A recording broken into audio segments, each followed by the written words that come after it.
What if the story you learned about World War II is incomplete, not false, but carefully shaped? Because history, especially after a global war, is rarely written by everyone who fought it. More often, it's written by those who survived with power, influence, and the ability to tell their version first. World War II is usually presented as a clear battle between good and evil, heroes and villains, liberation and tyranny. But when you look closer, the lines begin to blur. Not to excuse atrocities, not to deny crimes, but to understand how narratives are built, emphasized, and sometimes quietly ignored. So the question is not whether World War II happened as we know it. The question is whether the way we understand it today reflects the full story, or primarily the perspective of the winners. In most Western countries, the dominant narrative of World War II is familiar. Nazi Germany, Fascist Italy, and Imperial Japan are portrayed as the clear aggressors, driven by expansionism, ideology, and brutality. The Allied powers,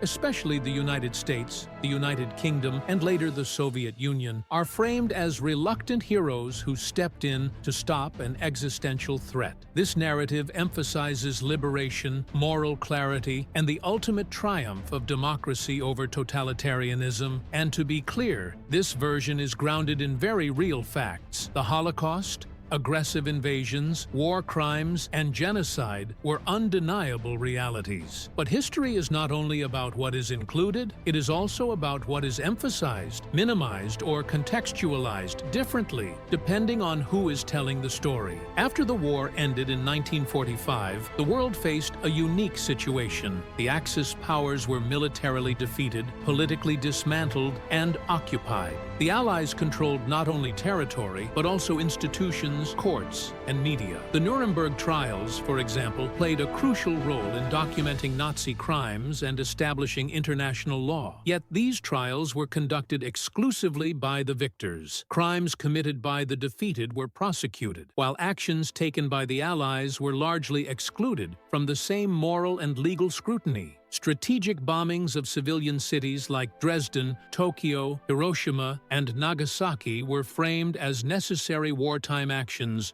rather than potential war crimes. The moral framework was defined by those who had the authority to define it. One of the clearest examples of conflicting narratives lies in the role of the Soviet Union. In Western narratives, the USSR is often presented as an ally of convenience, crucial to defeating Nazi Germany, but morally ambiguous. In Russia, however, World War II is remembered primarily as the Great Patriotic War, a heroic struggle for survival that cost over 20 million Soviet lives. The initial Molotov-Ribbentrop Pact with Nazi Germany, which divided Eastern Europe between two totalitarian regimes, is often downplayed or reframed. Meanwhile, in Eastern European countries like Poland, the Baltic states, and Ukraine, the Soviet advance is remembered not as liberation, but as the beginning of another occupation. The same historical events produce entirely different memories depending on which side of the border and which side of victory you stand on. Japan offers another striking case of narrative conflict. In many Japanese textbooks for decades after the war, imperial aggression in China, Korea, and Southeast Asia was softened or vaguely described. Events like the Nanjing Massacre were minimized or omitted entirely, sparking international controversy. Meanwhile, the atomic bombings of Hiroshima and Nagasaki became central symbols of Japanese victimhood, often detached from the broader context of Japanese wartime actions. In contrast, American narratives frequently frame the bombings as a tragic but necessary decision to end the war and save lives. Same event, same facts, radically different moral framing. Germany stands somewhat apart in this discussion. Under Allied occupation and long-term political pressure, Germany underwent a deep process of denazification and historical reckoning. Nazi crimes were not only documented, but integrated into national identity and education. Yet even here, the narrative was shaped externally at first. Only later did internal debates, generational shifts, and academic research deepen the discussion. The German case shows that historical narratives can evolve, but often only after power structures change and new voices are allowed to speak. Almost immediately after World War II ended, the Cold War began. Former allies became ideological enemies, and historical narratives were adjusted accordingly. The Soviet Union's role in defeating Nazi Germany was gradually minimized in Western popular culture, while American leadership was emphasized. Hollywood films, textbooks, and media reinforced this shift. History did not change. Interpretation did. The story of World War II became a tool, not just a memory, used to justify new alliances,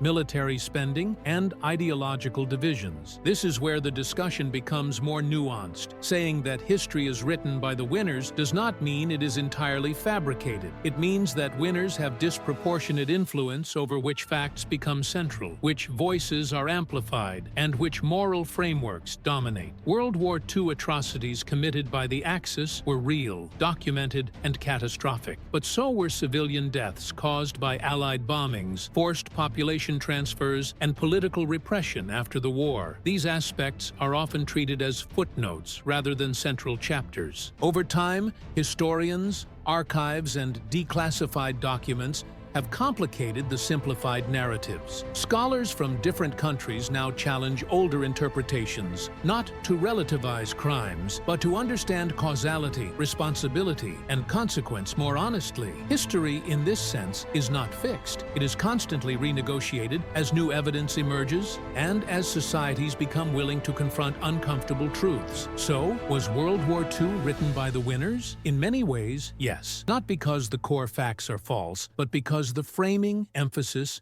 and moral interpretation were shaped by those who emerged with power. But history is not a courtroom verdict frozen in time. It is a conversation, one that grows more complex the longer we listen to all sides. Perhaps the real lesson of World War II is not only about who was right or wrong, but about how easily narratives harden into certainty when one side controls the story. And maybe understanding that is the first step toward reading history not as a verdict, but as a question.